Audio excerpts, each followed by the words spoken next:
we'll go around the room and introduce ourselves for the record. Marla Cummings, Wood County Finance Director. Tony Jostin, Mid-State Technical College Controller.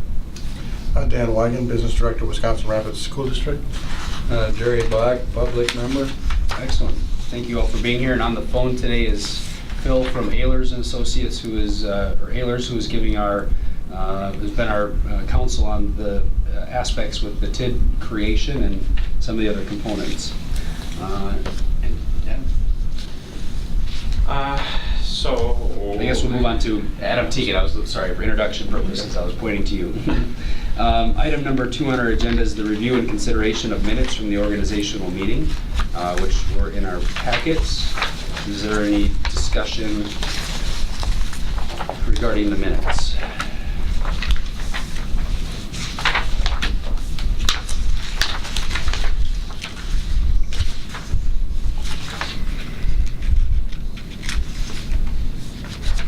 Discussion on the minutes, otherwise I'd look for a Make a motion to accept the minutes. second.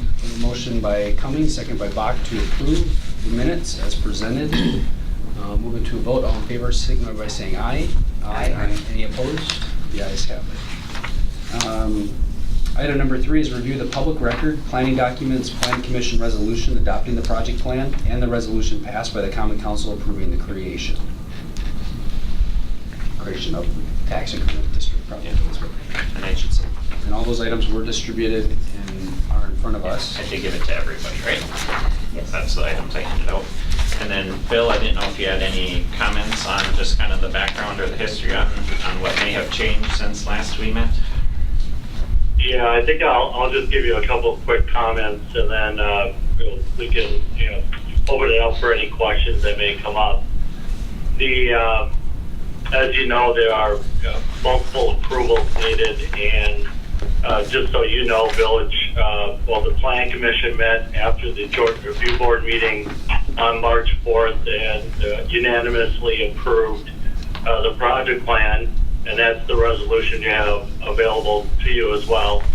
And then the Common Council on March 19th met, and really very little comment or questions, or a few minor questions, not so much on the project plan, but the actual development. That was approved on March 19th unanimously as well, which brings it back to this group.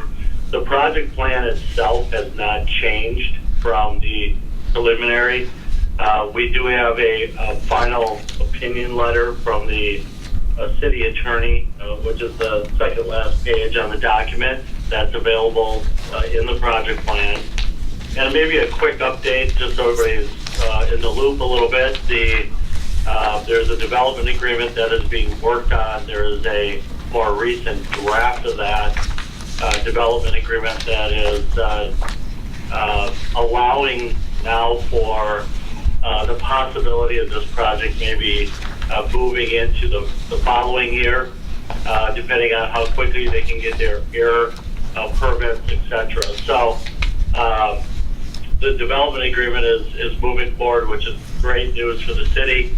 It's kind of really what will drive the development more so than the project plan. The plan is allowing us to capture the increment. The development agreement is the agreement that speaks to, if we do X, you do Y, and that's moving forward very well. So I think everything is as what was presented in the past. Excuse me, any questions related to the planning portion of the plan? Phil, is that air quality state or federal permit that we're Adam, do you want to give me an update on that? Yeah, basically the DNR has we don't have any further restrictions than what the DNR has for air quality standards. So the DNR is the local agency to enforce the federal regulations. So it'll have to satisfy both state and federal air quality emission standards. So it sounds as if because of their other plants in Indiana and Ohio that they've already satisfied the federal requirements. So the question will be are there any further requirements at the state level? So while this plant is a replica and it gives us some confidence that the air permit shouldn't be problematic, based upon the presentation they gave actually at the city council level maybe 3 weeks ago, when we asked some questions about emissions and sort of what are the things that might be of concern with a time frame standpoint. But it sounds as if the DNR is the permitting agency for the EPA components. They didn't cite any federal permitting, additional permitting than what the state has to go through. Other questions on the project plan? Phil, did you want to talk about it any other? We've got the resolution in front of us, both for the planning commission approval that Phil had referenced, as well as the council's consideration back in March. Yeah, the final resolution that's in your packet is the approval by the Joint Review Board. If that is approved today, then we will assemble all the information. There's a packet that gets submitted to the state of Wisconsin to the Department of Revenue, and then they'll do their final review of all the material, and then ultimately certify the tax increment district. So it's really the last step before submittal to the state. And as Phil had indicated, the developers agreement process is moving forward productively. The original proposal remains unchanged of the $80 million, the about $4 million in annual payroll, the $8 million of minimum assessment. The question is when, based upon the permitting, as is indicated, that's still an item out there. When will they meet their $8 million test to receive the rest of the the incentives that have been packaged in the program or in the proposal? So that's really the outstanding or controlling item, is buttoning up the developers agreement, and then of course the outstanding permit that has to be granted to the project. Mayor, of the 50 acres they're looking at, it's my understanding they're going to build in the front part of it first, is that right? Part Right. most adjacent to 48th Street? Correct, along 48th Street, and then And your concern was that they would then expand to the back? Yeah. right, yep. Okay. And so the line of trees is expected to be preserved along 48th Street, so if you're looking at page Yeah. 9, and then the rail spur, there'll be some stormwater detention ponds to the south there as well. That'll have to be created, that we're still working through some components on the site, actual site plan, which I indicated will follow. We were just talking through some of the project details here. Okay, yeah, I can try and bring up a state plan while you're talking on it, if I can get to Google Drive. Does the rail spur extend that far right now, or would it have to be It extended? just goes up to It'll 48. extend across 48. Yeah. Okay, so that'll have to be.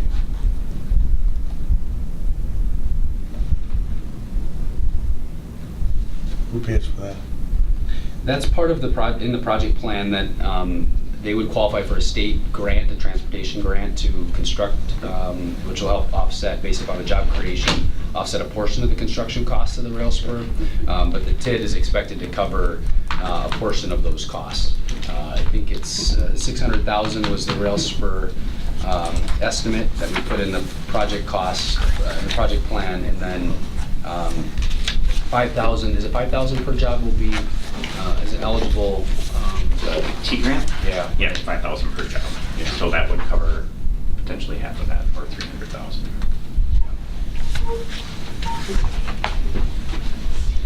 Okay, I see 600.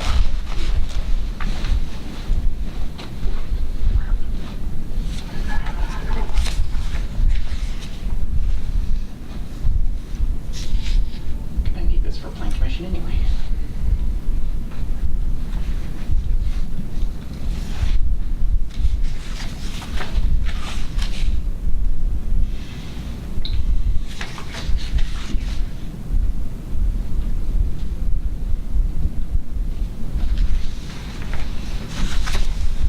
I think the bottom, Adam, you can zoom in. Yeah. Whoa. Maybe. Yeah. So that's the overall site plan. So I think what the mayor was saying, the tree line would be preserved. Oh, that's a touch screen. So the rail spur, you can see them. Ultimately, I think the design may change. I think the city, just depending what's going to happen here and how much of a budget they may look to extend the rail spur all the way to the east side of this LBOT. And they would construct basically that parallel spur that would go directly into theirs, so that would be 100% at their cost. Were there any other? Is that a stormwater pond right at the bottom there? Yeah, they're Yeah. proposing it there. That's similar to what was done on the west side, where the Okay. stormwater ponds are actually on Okay. city property. Again, we'd probably have to do a slight redesign because we want the spur to be able to get through there. Mhm. So yes, they're not sure. They're still working out the finer details because I don't think you're going to get the whole site to drain south. So there likely will have to be a smaller pond on the north as well. Because it's an awfully flat piece of property if you've ever been out there. So expecting everything to magically go one direction might be a little bit hard in the long run.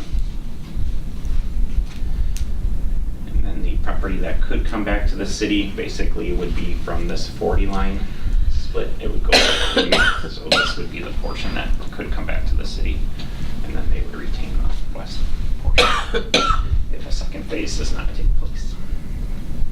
And I think at present, the developers agreement calls for that expansion to happen within 10 years. Which would, if that happened, that could allow the TIF to close even faster, ideally, because that would be additional tax base that at this point, there isn't any expectation for additional incentive.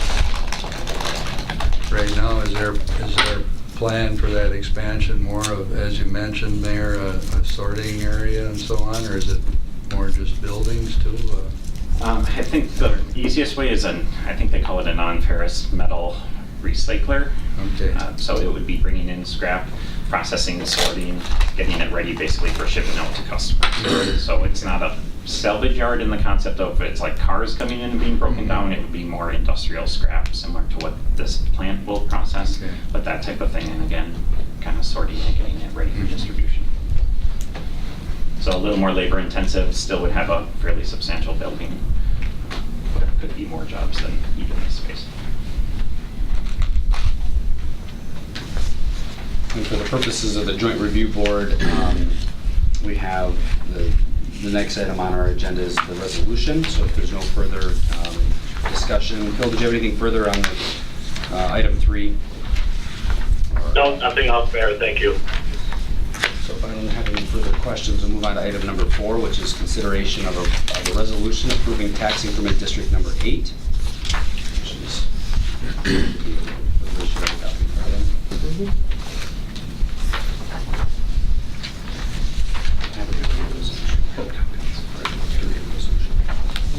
I won't read it, but if there's any questions pertaining to this, I can answer them. We'll call for approval. I'll make the motion. We have a motion by Cummings to approve as presented. Is there a second? Second by Wiegand. Any further discussion?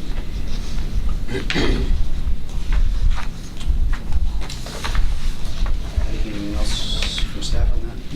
No, it's a fairly standard resolution. It's going to be very similar to obviously the resolutions approved by the Plan Commission and the City Council. We have a motion and a second. We'll move into a vote. All in favor signify by saying aye. Aye. Any opposed? The ayes have it. Thank you. We'll move on to item number 5, review annual PE 300 reports and the performance and status of. Item A is the tax increment district number 6 and B tax increment district number 7. So Tim, you're going to take those items? Okay, you should all gotten copies of that in your packet. Copy. This next one here. That was done by you, so it probably wasn't in your packets. Oh. As Taylor sent out the packets. So Oh, this is okay. follow-up. Thank you. Agenda. Yeah. My bad. Sorry for that. Okay, well, these are very simple because there wasn't a lot of activity other than transfers to debt service. So we'll go through on page 1 of 3 of tax incremental district number 6. Basically, you see that it kind of goes through the revenues. You see there Allied Cooperative, that's a developers agreement we had with them where they guaranteed X amount of increment. And based on what their assessed value is at, we assess them $31,254 because they're below that guaranteed increment. So we're showing that revenue is being collected.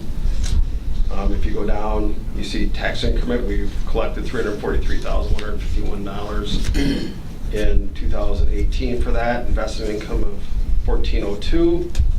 Exempt computer aid of $1,623. And the sale of property is we have a note payable with EC Corrosions when we sold them the land back in '07, I do believe, for $75,000.